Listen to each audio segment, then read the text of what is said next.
Presente. Daniela, Leiden, Presente. Camila, Presente. Erika, Presente. Gina, Presente. John, Diego, Presente. Angie, Presente. Juliana, Presente. Kevin, David Santiago, María Camila, Carla, Juan Daniel, Presente, presente. Señor Concepción. Daniela, John, Camilo, ella prendió las diapositivas. ¿Quién las va a poner? Angie. Yo las voy a presentar.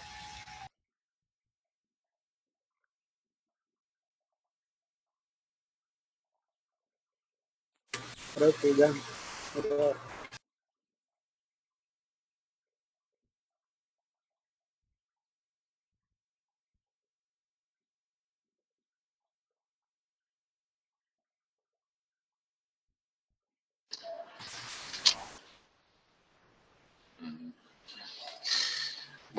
Buenas noches o buenas tardes.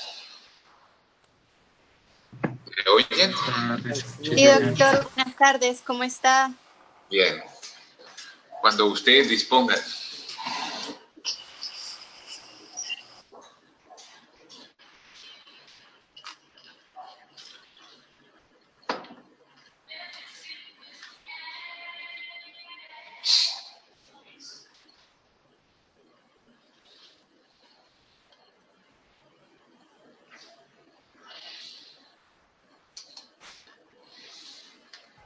Ah, ya.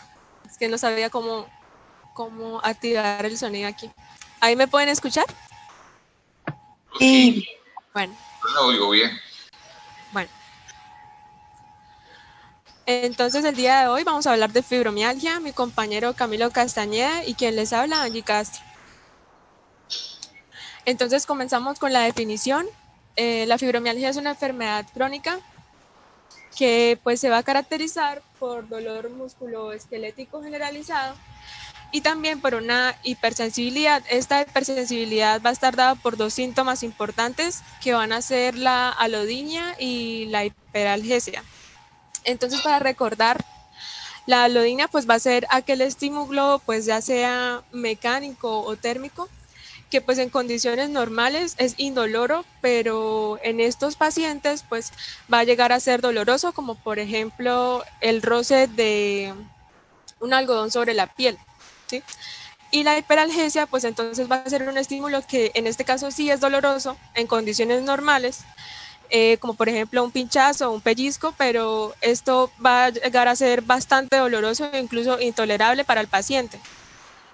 Esto se va a presentar en múltiples áreas corporales y en puntos predefinidos que también se denominan puntos gatillo. Y otra característica importante de esta patología es que es no inflamatoria y esto permite que se diferencie de otras enfermedades reumatológicas. Bueno, el espectro de síntomas de la fibromialgia es bastante grande y pues entre ellos van a destacar los síntomas que ya dije, lo que es el dolor musculoesquelético generalizado y la exagerada hipersensibilidad y también la fatiga persistente y el sueño no reparador de los pacientes. Además de esto, pues cabe destacar que la fibromialgia suele coexistir con otros trastornos reumatológicos como por ejemplo la artritis reumatoide o como por ejemplo el lupus y con trastornos psiquiátricos como la depresión o la ansiedad. Bueno, entonces aquí voy a dar un repaso sobre qué fue la fibromialgia a través de los años. En 1904 se le denominó fibrositis y se definía como regiones de sensibilidad local y de dureza muscular. Para 1927 se cambió el término fibrositis por fibromiositis. Para 1929 se definía como un dolor miofacial y ya se empezó a hablar de lo que eran los puntos dolorosos o puntos gatillo. Para 1954, entonces, utilizaban lo que era la procaína, que es un analgésico local para la inactivación de los puntos dolorosos.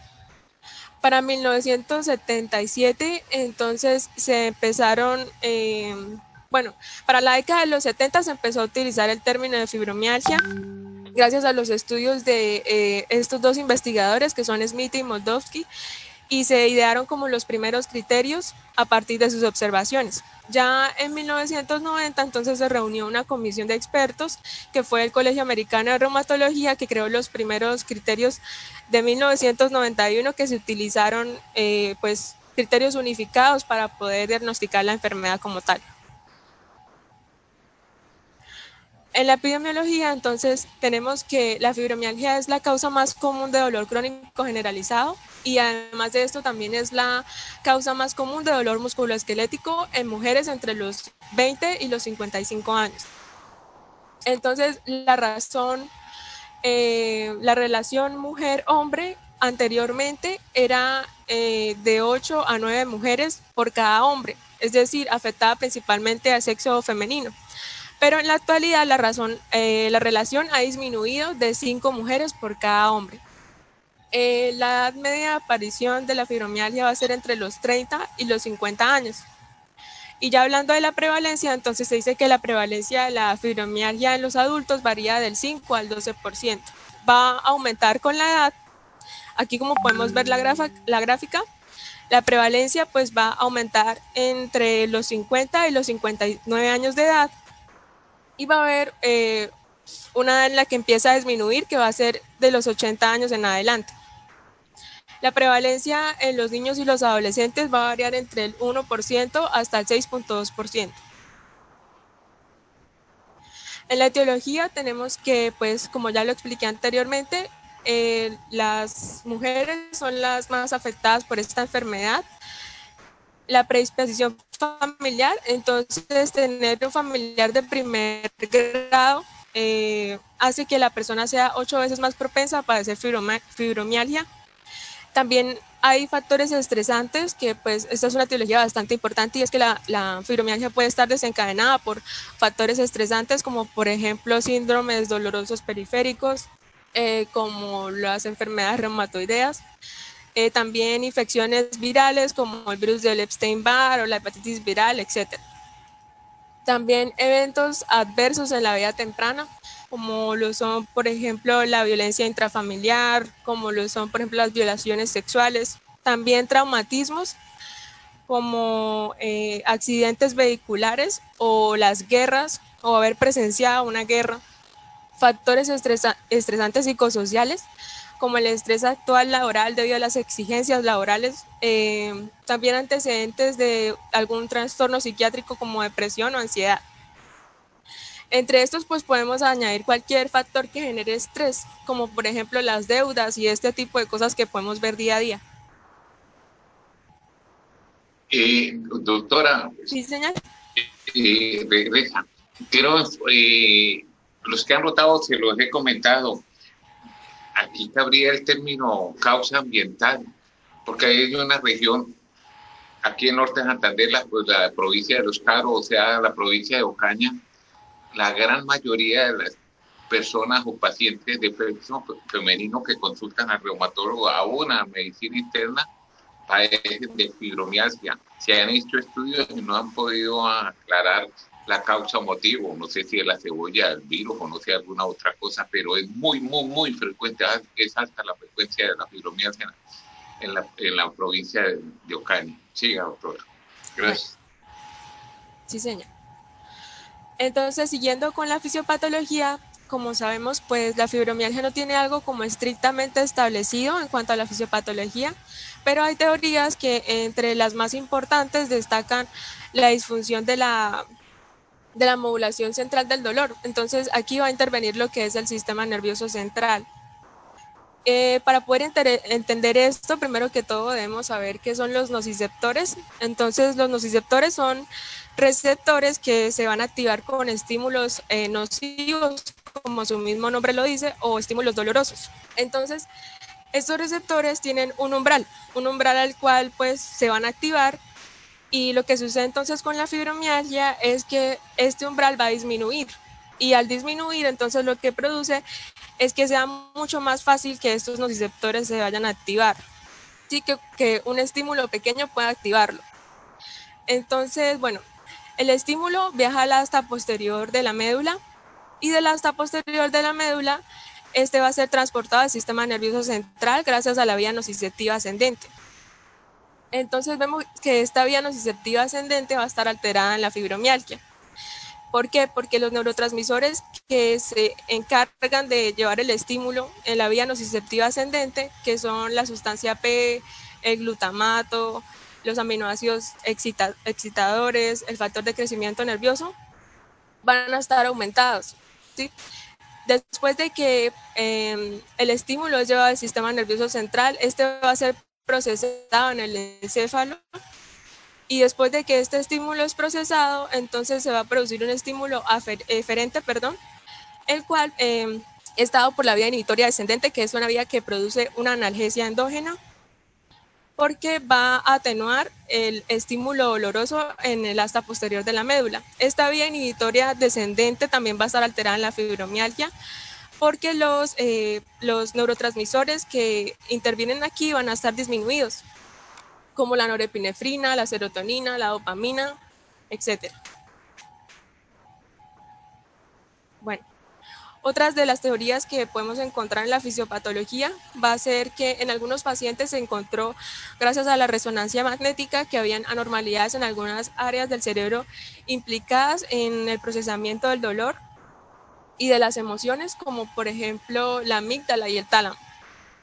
También se encontraron alteraciones neuroendocrinas en algunos de estos pacientes, como por ejemplo los trastornos en el metabolismo del cortisol, que pues producen, por ejemplo, una respuesta atenuada de las glándulas suprarrenales frente a las situaciones de estrés, lo que podría entonces causar que estos pacientes presenten síntomas de fatiga y de falta de potencia muscular. También los niveles bajos de hormona de crecimiento, también la disminución durante el sueño de la somatomedina C, que es una hormona que también está bastante ligada a la hormona de crecimiento, a las funciones de la hormona de crecimiento. Esto entonces va a limitar la capacidad de reparar los microtraumatismos fisiológicos de los músculos, y esto entonces puede explicar el dolor en la fibromialgia. Bueno, otra teoría que existe es la parte de la genética. Entonces vamos a ver que van a haber alteraciones genéticas en cuanto al metabolismo de la serotonina y las catecolaminas. Es lo más estudiado en cuanto a la genética de la fibromialgia, aunque hay muchos más genes implicados. Entonces está, por ejemplo, el polimorfismo del receptor de serotonina.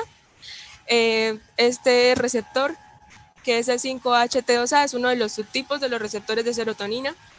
También el transportador de la serotonina, el receptor 4 de dopamina, los polimorfismos de la enzima que se encarga del metabolismo de las catecolaminas, que es la catecolamina O-metiltransferasa.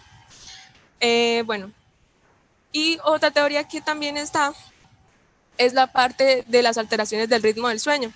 Entonces vemos que las ondas alfa, como podemos ver acá, que se encuentran en el estado de vigilia, se pueden entremezclar con las ondas delta, como las vemos acá, que se encuentran en la fase del sueño profundo. Estas se van a entremezclar durante la fase 4 del sueño no REM. En las manifestaciones clínicas, entonces, tenemos que la fibromialgia puede tener un inicio progresivo o lento, o bien puede tener también un inicio brusco tras un factor estresante, como los que expliqué anteriormente. Y algunas formas de esta enfermedad pueden ser tan graves que pueden producir incapacidad en el paciente si no son tratadas adecuadamente. Entonces ya en la parte de los síntomas como tal, el dolor crónico generalizado entonces lo vamos a definir como un dolor que es mayor de 3 meses de evolución, y que pues con frecuencia va a ser descrito por los pacientes como ardor, como sensación de hormigueo o como sensación de mordisqueo, que se puede localizar ya sea en ambos lados del cuerpo, por arriba o por debajo de la cintura o también a nivel axial.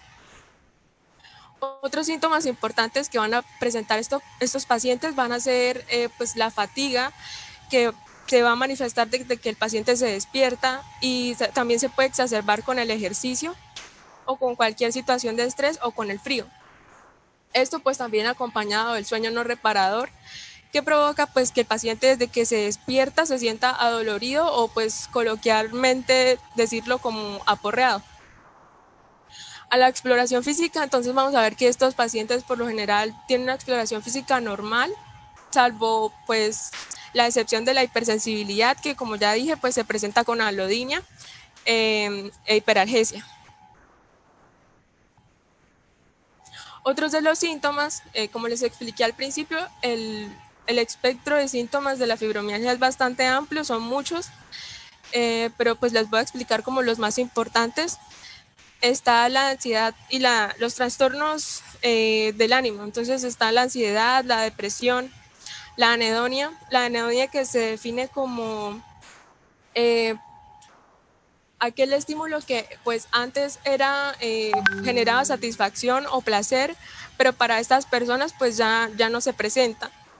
Y bueno, la disfunción cognitiva, que estos pacientes nos van a referir dificultad para concentrarse, olvido, pensamiento lento o bradypsiquia. También la rigidez musculoesquelética, que en los pacientes con fibromialgia pues va a ser mucho más grave al despertarse y va a mejorar durante el día, mientras que avanza el día. Y a diferencia, por ejemplo, de la artritis reumatoide, vemos que esta no va a resolver con corticosteroides. Otros síntomas entonces van a ser las migrañas o las cefaleas tensionales en el 50% de los pacientes. También trastornos digestivos funcionales como por ejemplo el síndrome de colon irritable en el 30% de los pacientes. Dolor en la articulación temporomandibular. Y más infrecuente, los pacientes también pueden presentar síndrome de Raynaud, parestesias distales, acúfenos, dismenorreas o incontinencia vesical. Aquí podemos ver una imagen con muchos de los síntomas que estos pacientes pueden presentar, si pues la quieren ver después. Bueno, entre los estudios de laboratorio y radiología, es importante destacar que esta enfermedad, sobre todo su diagnóstico es clínico. Entonces, los análisis de laboratorio que vamos a pedir pueden ser sistemáticos o pueden ser según pues, lo que encontremos en la anamnesis y en la exploración física. Los sistemáticos son los que le vamos a pedir a todos los pacientes en los que sospechemos que hay presencia de fibromialgia, que son pues la velocidad de sedimentación, la proteína C reactiva, la biometría hemática completa, también la TSH, porque podemos confundir los síntomas con hipotiroidismo o porque el hipotiroidismo también puede estar concomitante con la fibromialgia. Bueno, los otros exámenes de laboratorio que podemos pedir entonces van a ser para descartar o para confirmar otras patologías. Entonces, si por ejemplo sospechamos que el paciente también presenta alteraciones metabólicas, podemos pedir pruebas metabólicas completas, o si hay concomitante otras enfermedades reumatológicas, podemos pedir por ejemplo anticuerpos antinucleares o factor reumatoide, etcétera. En el diagnóstico diferencial, entonces, tenemos que es importante tener muy claro que la fibromialgia pues, puede coexistir con otras enfermedades y que la presencia de otros trastornos pues, no va a excluir necesariamente el diagnóstico de fibromialgia y que todos los trastornos pues, deben tener una atención clínica adecuada. Y ya pues, en el diagnóstico diferencial pueden ser enfermedades inflamatorias como por ejemplo la artritis reumatoide. Pueden ser enfermedades infecciosas como las infecciones virales o pueden ser enfermedades no inflamatorias como la enfermedad degenerativa de las articulaciones, enfermedades endocrinas como el hiper o el hipotiroidismo, enfermedades neurológicas que también presentan dolor crónico como la esclerosis múltiple o los síndromes de dolor neuropático, enfermedades psiquiátricas como la depresión y también los fármacos. y ya pues mi compañero Camilo les va a hablar acerca de los criterios diagnósticos y el tratamiento. Bueno, acerca de los criterios diagnósticos, se han visto publicados 4, los de 1990, los de 2010, los del 2016 y los del 2019. Siguiente. Primero pues vamos a hablar de los de 1990. En 1990 ya como tal se adoptó pues el uso del término fibromialgia, como lo comentaba Angie, y se establecieron unos criterios diagnósticos que constaban de 2 puntos muy importantes, que eran historia de dolor generalizado por al menos 3 meses y dolor en al menos 11 de 18 puntos dolorosos, que ya los explicaré más adelante. Además, que decía que la presencia de una segunda enfermedad no excluye el diagnóstico de fibromialgia. Siguiente. Entonces, para hablar de dolor generalizado, se define como, en 1990 lo definieron como dolor en al menos 3 de los 4 cuadrantes, y estos eran parte izquierda del cuerpo, parte derecha del cuerpo, por encima y por debajo de la cintura, y debía estar presente dolor esquelético axial. Para el recuento de puntos dolorosos se usa algo que es la dolorimetría, en la que usan dolorímetros, que son unos algómetros de presión que tienen unos medidores accionados por un resorte. Siguiente, para que se vea la imagen.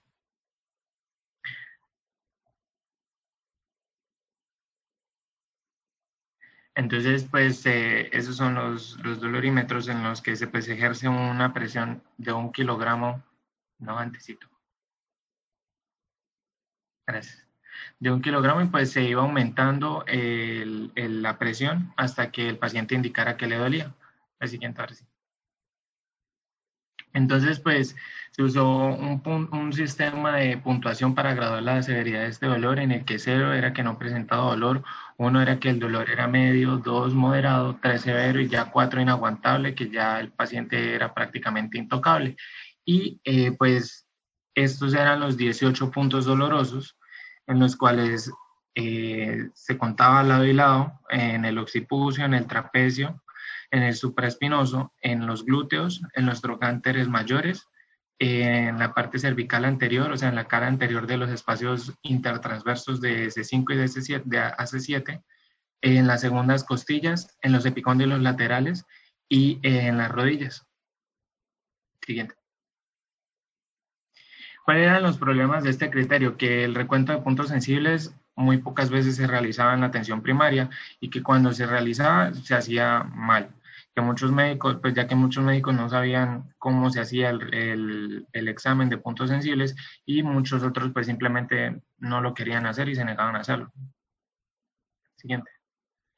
Entonces, luego vinieron los criterios diagnósticos del 2010, en los cuales se adoptaron 2 variables. El dolor generalizado pasó a ser índice de dolor generalizado, y se adoptó el uso de la severidad de los síntomas. Siguiente. Entonces, el índice de dolor generalizado ya se definió como el número de áreas en las que el paciente presentó dolor en la última semana, y ese pues se iba a puntuar de 0 a 19. Siguiente. Y pues estas son las áreas en las cuales pues se dividieron igual en 5 regiones: la parte superior izquierda, la parte superior derecha, en la región izquierda baja y en la región derecha baja, y pues la región axial era la quinta región. ¿Cuáles? Habían 4 puntos, cuatro áreas que no cuentan, que son la mandíbula izquierda, la mandíbula derecha, el pecho y el abdomen. Siguiente, por favor. Y pues como comentaba, se adoptó el uso de la severidad de los síntomas. Entonces hay 3 síntomas principales, que son la fatiga, el sueño no reparador, o también conocido como el despertar no refrescante, y los síntomas cognitivos. Y lo que se hace es que para cada uno de estos 3 se indicó el nivel de severidad usando una escala que va de 0 a 3, en la que 0 era que es que no hay problemas, no presenta ningún problema. 1 es que eran problemas leves o intermitentes. 2 ya problemas moderados y que están presentes mucho más tiempo. Y 3 ya es severos, problemas que ya son totalmente continuos y que pueden afectar el diario vivir del paciente. Siguiente. Aparte de ello, se tomaba otro punto que son los síntomas somáticos, en los cuales pues, se cuentan todos estos síntomas que están aquí. Entre los más importantes serían, por ejemplo, la fatiga o la debilidad muscular, el insomnio, la depresión, el fenómeno de Raynaud o la pérdida del apetito. Siguiente. Y entonces se consideraban todos estos síntomas somáticos y se indicaban en una escala de 0 a 3. Si el paciente, por ejemplo, no tenía ningún síntoma, 0. Si tenía 1, o sea, entre 1 y 10, 1. Si tenía entre 11 y 24, 2. Y si tenía más de 25, ya lo puntuaban con 3.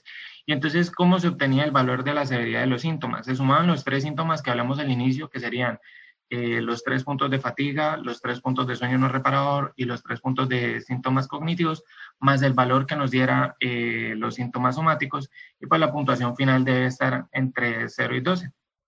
El siguiente, por favor. Y entonces, cuando el paciente cumple con los criterios del 2010, entonces, si el paciente tiene un índice de dolor generalizado de más de 7 y si tiene una severidad de los síntomas de más de 5, si el paciente tiene un índice de dolor generalizado entre 3 a 6, pero con una severidad de los síntomas mayor a 9. Aparte de ello, los síntomas tienen que estar presentes en un nivel o una forma similar durante por lo menos los 3 meses pasados, y que el paciente no tuviera otra patología que pudiera explicar el dolor que está presentando. Siguiente.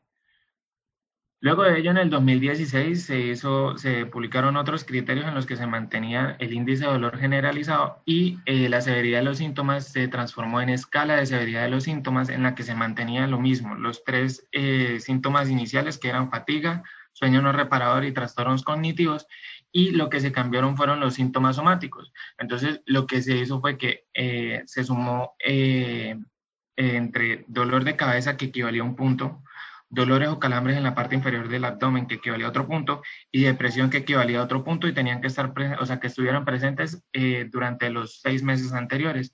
Entonces, igual, los 3 síntomas iniciales con un valor de 3 puntos cada uno, y la presencia de estos tres síntomas iba a dar una escala de 0 a 12. El siguiente. Entonces, ahora, ¿cuánto cumple con los criterios diagnósticos del 2016? Que el dolor generalizado estuviera presente en al menos 4 de las 5 regiones, que los síntomas estuvieran en un nivel similar igual durante los 3 meses pasados, que el índice de dolor generalizado fuera mayor de 7 y la escala de severidad de los síntomas mayor de 5, o el índice entre 4 a 6 y la escala de severidad de los síntomas mayor a 9. Aparte de ello, pues se determinó que el diagnóstico de fibromialgia es válido independientemente de otros diagnósticos y que no excluye la presencia de otras enfermedades que fueran importantes. El siguiente, por favor. Y entonces, los más recientes, que son los criterios diagnósticos del 2019, se basan en dolor multisitio, en dos ítems principales, que son el dolor multisitio, que se define como 6 o más sitios de dolor de 9 posibles, que ya les mostraré cómo es, y problemas para dormir moderados a severos o fatiga, y que ellos dos estuvieran presentes durante los últimos 3 meses. El siguiente. Entonces, ¿qué es el dolor multisitio? Es la notificación de más de 6 sitios de dolor utilizando el maniquí corporal. El paciente indica cuáles de estos 9 sitios ha presentado dolor, en los que está pues, la cabeza, el brazo izquierdo, el brazo derecho, el pecho, la espina, la espalda superior, la espalda inferior, incluyendo pues las nalgas y la pierna izquierda y la pierna derecha. Pero pues todo esto para resumir en que, siguiente, no hay un estándar de oro para el diagnóstico de la fibromialgia. Siguiente. Entonces, para el tratamiento... Perdón, doctor, todo lo que ha dicho es correcto, los felicito. Esos últimos criterios del 2019, vuelvo atrás, de la Sociedad del Dolor Americana, hay que tenerlos presentes, pero no han sido aprobados y aceptados mundialmente. Los que más se usan o que son aprobados y aceptados son los del 2019, ¿no? Y bien por la información que trae. Sí, ya, por favor.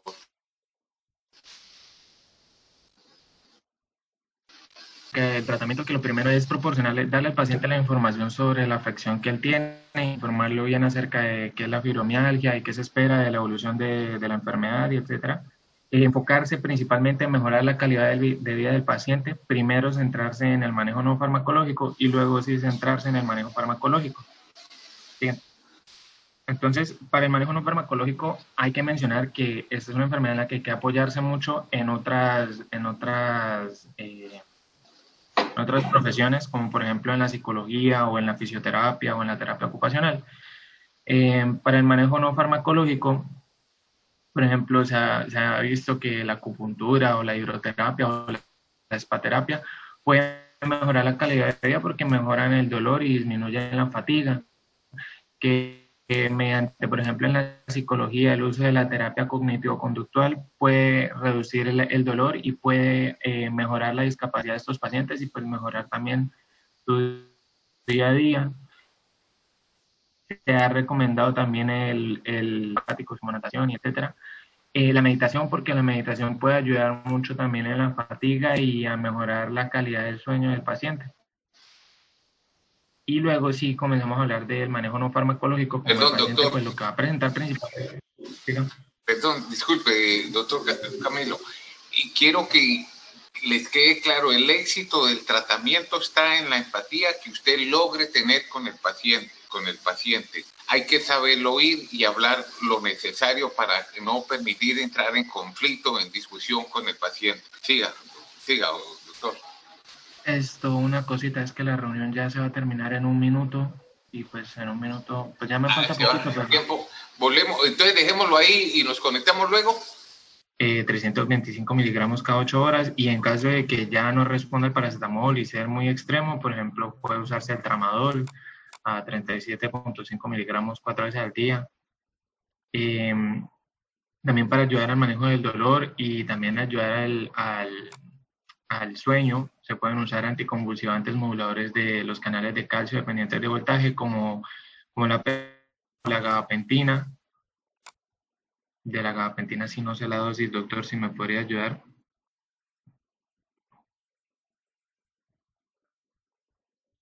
Doctor.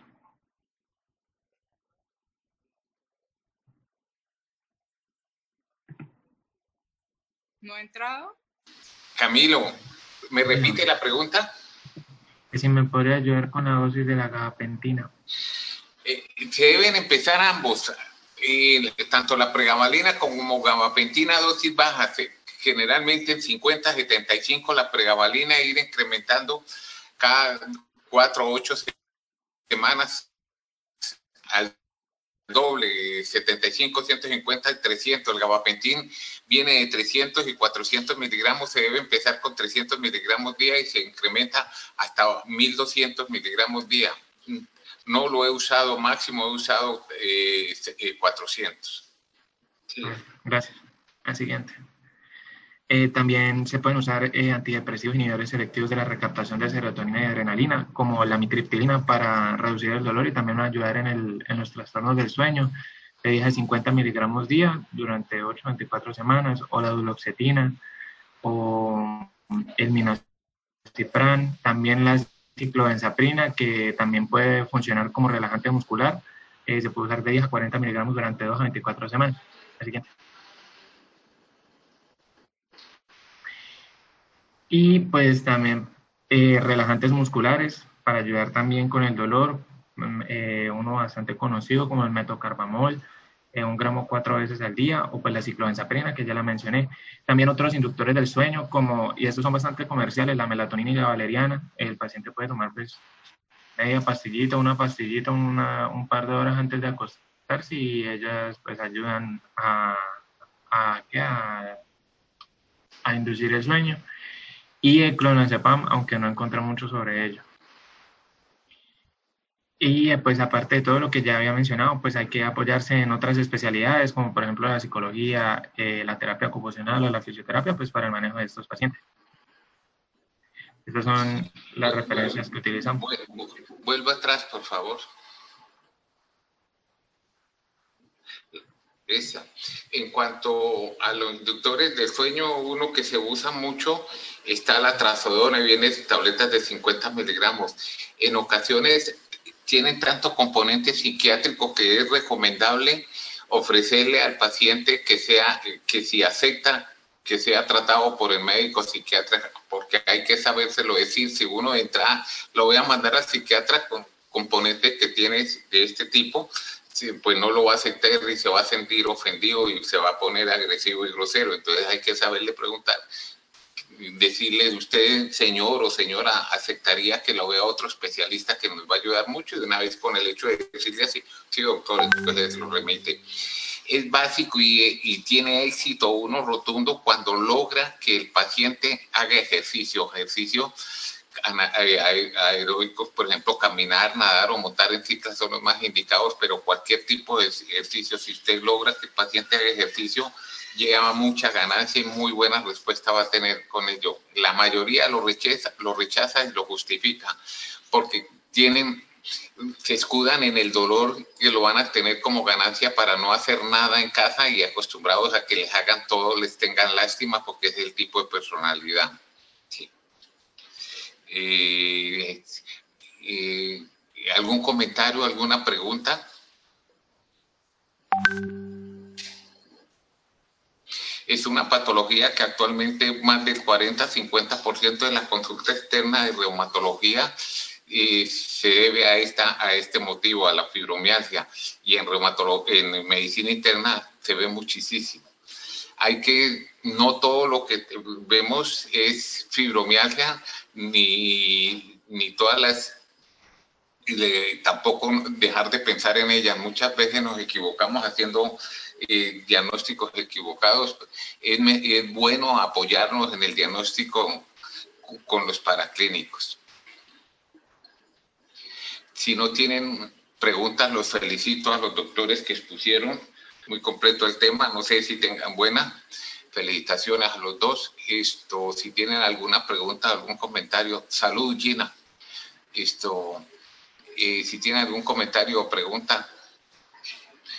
Diego, por favor, me manda lo de las calificaciones, porque no las he podido pasar.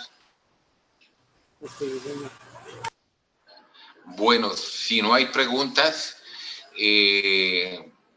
buena noche, mucha suerte para mañana, calmaditos, no vayan a sacar más de 5, suerte, descansen, y como siempre me he despedido de ustedes.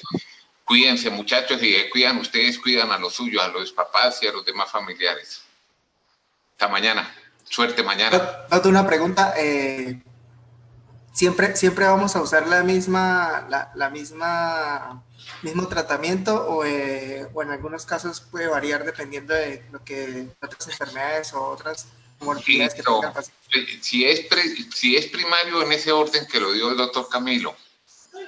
Si es secundario, hay que quitar la causa, ¿no? Si no tengo trabajo, pues conseguir trabajo. Si es una enfermedad causante, un cáncer, un SIDA o alguna enfermedad crónica, tratarla, ¿no? Si es económico, si es traumático, si es de papá corazón, pues tratar de solucionar el problema, ¿no? O familiar, porque cualquier causa, cualquier estrés emocional, físico, económico, de trabajo puede ser la causa de esto. Ahorita se ve día a día, se está viendo más por la gente sin empleo, por la pandemia y por estas cosas, los que más se ve. Y es más desagradable la fibromialgia en los hombres. Somos más quejumbrosos, menos colaboradores, se exige más. No es que sea agradable en la mujer, ¿no? Porque es santísimo.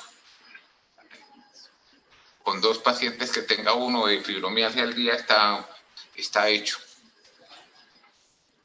¿Algún otro comentario? Bueno, hasta luego. Fue un placer, muchachos. Suerte. Gracias, doctor. Gracias, doctor.